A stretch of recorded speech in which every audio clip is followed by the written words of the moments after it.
നമസ്കാരം. പ്രേമരാജൻ പുന്നാട്.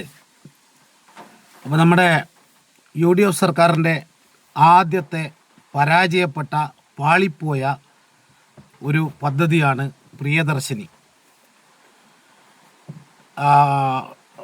പാഴായ പരീക്ഷണങ്ങളെന്നൊക്കെ പണ്ട് കൂലിവി സഖ്യവുമായി ബന്ധപ്പെട്ടിട്ട് KG മാരാറിൻ്റെ ബുക്കിൽ എഴുതിയിട്ടുണ്ട്. അപ്പോൾ എന്നതുപോലെയാണ് UDFൻ്റെ പാഴായ പരീക്ഷണം എന്നുള്ളത് ഈ പ്രിയദർശിനി എന്ന് പറയുന്ന ഈ KSRTCയുടെ പദ്ധതി. പൊതുവേ KSRTC തന്നെ വലിയ നഷ്ടത്തിലാണ്. ഇപ്പൊന്നുമല്ല, പണ്ട് മുതലേ KSRTCയിൽ പെൻഷൻ കൊടുക്കണം, ഇത് പിന്നെ അതിൻ്റെ നടത്തിപ്പ് തന്നെ പരാജയമാണ്.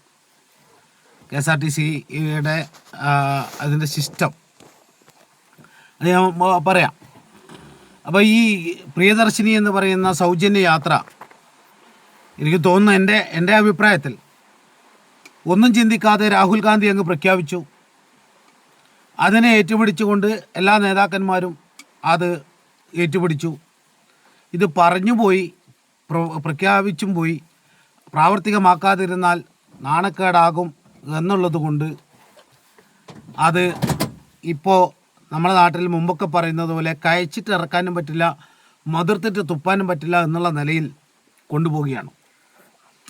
ഒന്ന്, KSRTCയുടെ അവസ്ഥ വളരെ പരിതാപകരമാണ്. രണ്ട്, ഈ സൗജന്യ യാത്ര ഒരുപാട് ആളുകൾ മിസ്യൂസ് ചെയ്യുന്നുണ്ട്, ദുരുപയോഗം ചെയ്യുകയാണിപ്പോൾ. ഞാൻ മുമ്പേ ഒരു വീഡിയോ ചെയ്തപ്പോൾ തന്നെ ഞാൻ പറഞ്ഞിട്ടുണ്ട്, ഞാൻ ഈ സൗജന്യ യാത്രയ്ക്ക് അഭിവാദ്യം അർപ്പിച്ചുകൊണ്ട് ഒരു വീഡിയോ ഇട്ടിട്ടുണ്ടായിരുന്നു. ഈ സൗജന്യം തന്നെ ദുരുപയോഗം ചെയ്യുന്ന നിരവധിയായി, ഇപ്പോൾ റേഷനായാലും അങ്ങനെ പലതും. അതൊക്കെ അതിൻ്റെ ആനുകൂല്യങ്ങൾ പലപ്പോഴും കൈപ്പറ്റുന്നത് സാധാരണക്കാരല്ല, പാവപ്പെട്ടവർക്ക് ഇതിൻ്റെ ആനുകൂല്യം ഒന്നും കിട്ടുന്നില്ല. ഇതിൻ്റെ പല ആനുകൂല്യങ്ങളും പലതും അനുഭവിക്കുന്നത് സമ്പന്നരായ ആളുകളാണ്.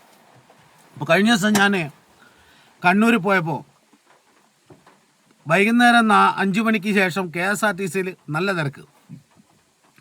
ഒരുപാട് ഗസറ്റഡിൽ പോലും ഉള്ള ഉദ്യോഗസ്ഥന്മാർ, +2 മേലെ ഹയർ സെക്കൻഡറി അധ്യാപകർ, അങ്ങനെ നിരവധിയായ ആളുകൾ അവരാണ് ഇത് ഉപയോഗിക്കുന്നത്. ഈ ബസ്സിൽ കയറി അവർ സൗജന്യമായിട്ട് യാത്ര ചെയ്യുകയാണ്. അവർക്കൊരു ടിക്കറ്റ് കൊടുക്കാൻ പറ്റാനിട്ടല്ല. അതേപോലെ തന്നെ പിന്നെ വെറുതെ കഴിഞ്ഞ ദിവസം ഒരാളെ ഞാൻ ബസ് സ്റ്റാൻഡിൽ വെച്ച് കണ്ടു, ഒരു സഹോദരിയെ. ഞാൻ ചോദിച്ചു എങ്ങോട്ടാണ് പോകുന്നതെന്ന്. ഒന്നുമില്ല, ഞാൻ ഇവിടം വരെ വന്നതാണ്, ഒന്ന് കണ്ണൂർ വരെ പോയി വന്നാലോ എന്ന് വിചാരിക്കുന്നു പറഞ്ഞിട്ട് അവർ കുറേ നേരം അവിടെ നിന്നു. ഞാൻ എൻ്റെ ആവശ്യത്തിന് വേണ്ടിയിട്ട് അവർ ഷോപ്പിൽ പോയി തിരിച്ചു വരുമ്പോൾ അവരവിടെ, ഞാൻ ചോദിച്ചു എന്താ പോയില്ലേ, 2 ബസ് പോയല്ലോ എന്ന്. അല്ല, പ്രിയദർശിനി വന്നാൽ പോകാം എന്നോർത്തിട്ടാണെന്ന് പറഞ്ഞു. ആ ബസ് വന്നിട്ടില്ല. അപ്പോൾ പറഞ്ഞ് എനിക്ക് അത്യാവശ്യം എന്നുള്ളതെന്നല്ല, ഞാൻ മടങ്ങി വീട്ടിലേക്ക് വന്നു. ഇങ്ങനെ ഇപ്പം ആളുകൾ വെറുതെ കറങ്ങിയടിക്കുകയാണ്. അങ്ങനെയും കുറേ ആളുകളുണ്ട്.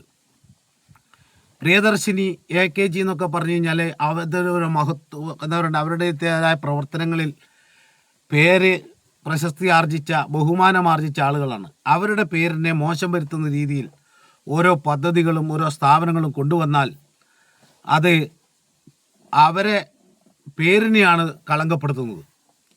ശരിക്കും പറഞ്ഞാൽ ഈ പദ്ധതി തൊഴിലാളികൾക്ക്, വളരെ പ്രയാസം അനുഭവിക്കുന്ന തൊഴിലാളികൾക്ക് കൊടുത്താൽ കുഴപ്പമില്ല. അസംഘടിത മേഖലകളിൽ തൊഴിലെടുക്കുന്ന ആളുകൾക്ക്, അതുപോലെ തന്നെ നമ്മൾ പലതവണയായിട്ട് VD സതീശൻ പ്രതിപക്ഷ നേതാവായിരിക്കുന്ന സമയത്ത്, പിണറായി വിജയൻ മുഖ്യമന്ത്രി ആയിരിക്കുന്ന സമയത്ത് ഉൾപ്പെടെ നമ്മൾ പലതവണയായിട്ട് കത്ത് കൊടുത്തിട്ട് അപേക്ഷയായിട്ടും കൊടുത്തിട്ടുണ്ട്. ഈ നാട്ടിലുള്ള ഡയാലിസിസ് ചെയ്യുന്ന വൃക്ക രോഗികൾക്ക്, വൃക്ക മാറ്റിവെക്കപ്പെട്ട് ശസ്ത്രക്രിയ കഴിഞ്ഞ ആളുകൾക്ക് ഹോസ്പിറ്റലിൽ പോയി വരുവാനും, അതുപോലെ തന്നെ കീമോയും അതും ചെയ്യുന്ന ക്യാൻസർ രോഗികൾക്കും KSRTCയിൽ സൗജന്യ യാത്ര അനുവദിക്കണം, റെയിൽവേയിൽ സൗജന്യ യാത്ര അനുവദിക്കണം എന്ന് പറഞ്ഞ് പലതവണ ആവശ്യപ്പെട്ടിട്ടുണ്ട്. അതിതുവരെ ഈ സൗജന്യമൊക്കെ ഇങ്ങനെയുള്ള ആളുകൾക്കാണ്. ഈ ഡയാലിസിസ് പേഷ്യൻ്റ് എന്ന് പറയുന്നത് അവർ ഇടവിട്ട ദിവസങ്ങളിൽ ഡയാലിസിസിന് പോയിക്കൊണ്ടേയിരിക്കണം. ഓട്ടോറിക്ഷയ്ക്കൊക്കെ പൈസ കൊടുത്ത് അല്ലെങ്കിൽ ബസ്സിന് പൈസ കൊടുക്കാൻ തികയാതെ വരുന്ന നിരവധി ആളുകളുണ്ട്. അവർക്കൊരു കൈത്താങ്ങാകണം. അങ്ങനെ പ്രയാസം അനുഭവിക്കുന്ന ആളുകൾക്ക് ആണ് ഇത് കൊടുത്തിരുന്നെങ്കിൽ, വിധവമാർ, അതുപോലെ തന്നെ പ്രായമായ ആളുകൾക്ക് കൊടുക്കാം, ഒരു നിശ്ചിത പ്രായമായ ആളുകൾ ഇങ്ങനെ ഇതിനൊരു ക്രൈറ്റീരിയ ഒരു നിബന്ധനകൾ വെച്ച് കൊടുത്താൽ അങ്ങനെയാണ്. ഇത് വെറുതെ അനാവശ്യമായിട്ട് കുറേ ആളുകൾ ദുരുപയോഗം ചെയ്യുന്നു. അർഹതപ്പെട്ട ആവശ്യമുള്ള ആളുകളിലേക്ക് ഇത് എത്തുന്നുമില്ല. ഇപ്പോഴും ഡയാലിസിസ് രോഗികൾ, ക്യാൻസർ രോഗികൾ, ഒരു വൃക്ക മാറ്റിവെക്കൽ ശസ്ത്രക്രിയ ചെയ്ത ഒരാൾ, ആ ചിലവർ എറണാകുളത്തും തിരുവനന്തപുരത്തൊക്കെയാണ് ചികിത്സ ഉണ്ടാകുക. അവിടം വരെ എത്തിപ്പെടണമെങ്കിൽ സാമ്പത്തിക യാത്ര, കൂടെ 2 ബൈസ്റ്റാൻഡർമാർ വേണം, രോഗിയും പോകണം. ഇവർക്കുള്ള ബുദ്ധിമുട്ട് എത്രയാണ്? എന്നാൽ അങ്ങനെയുള്ള ആളുകളെ റെയിൽവേയിലോ KSRTCയിലും പരിഗണിച്ചിരുന്നുവെങ്കിൽ ഇനിയെങ്കിലും ഇത് അധികാരികളിലേക്ക് ഷെയർ ചെയ്തെത്തിച്ച് ഇനിയെങ്കിലും ഇതിനൊരു ഭേദഗതി വരുത്തി ഇവിടുത്തെ ഡയാലിസിസ് ചെയ്യുന്ന രോഗികൾക്ക്, ക്യാൻസർ രോഗികൾക്ക്, വിധവമാർക്ക്, അതുപോലെ പ്രയാസം അനുഭവിക്കുന്ന അസംഘടിത മേഖലയിലുള്ള തൊഴിലാളികൾക്ക് ഈ പ്രിയദർശിനി പദ്ധതി പോലുള്ള പദ്ധതികൾ കൊണ്ടുവരാൻ ബഹുമാനപ്പെട്ട മുഖ്യമന്ത്രിയോടും അതുപോലെ തന്നെ പ്രതിപക്ഷ നേതാവിനോടും അഭ്യർത്ഥിക്കുകയാണ്, ഭരണാധികാരികളോടും അഭ്യർത്ഥിക്കുകയാണ്.